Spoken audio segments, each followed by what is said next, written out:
Assalaamu calaykum waraxmatullaahi tacaala wabarakaatuhu. Kulanti wacan oo wanaagsan daawadayaal ku soo dhowaada muuqaal cusub.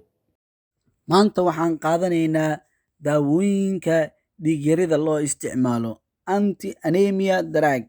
Waa daawooyinka dhiig-yarida loo isticmaalo. Waa inaad ka faa'iidaysataa sababtoo ah waddanka aan ku noolnahay ee Soomaaliya waxaa ku badan dhiig-yari anemic ah. Halkan kaga faa'iidayso maanta toddobadan daawo oo loo isticmaalo dhiig-yarida anemia. 1. Ferrous sulfate waa tablet ayay ku timaadaa waxaana loo isticmaalaa dhiig-yarida. 2.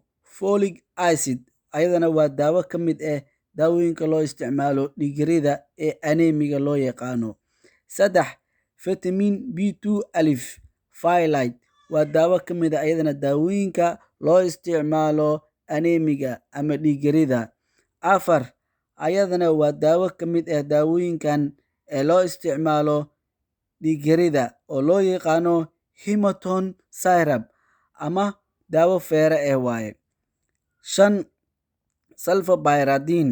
Sulfabiradein waa capsule ayadana waa loo isticmaalaa daawooyinka yareeyo dhiig-yarida ee loo yaqaano anemiga. 6. Multivitamin syrup waa daawo ka mid ah daawooyinka loo isticmaalo anemiga ayadana inta badan waxay ku timaadaa syrup ama sharoobo ah. 7. oo ah mid ugu dambeyso hemoglobin oo HB loo yaqaano ayadana waxay ku timaadaa hemoglobin 2 alif syrup waa daawo ayadana loo isticmaalo dhiig-yarida ee keento waxaana loo soo gaabiyey abbreviation wordkeeda HB2 alif syrup. waa daawooyin ka mid ah kuwa loo isticmaalo anemiga. HB haddaa maqasho waa hemoglobin ayaa loo soo gaabiyey abbreviationkeeda sababtoo ah qofka bini'aadanka dhiig-yari markay ku imaato hemoglobinka ayaa yaraanayo ayadoo abbreviation wordkan uu kana faa'iidaysanaysid inaad u fahanto ereyada la soo gaabiyey HB ayaa la dhahaa. haddii aad maqashay HB waxaa loo yaqaanaa hemoglobin.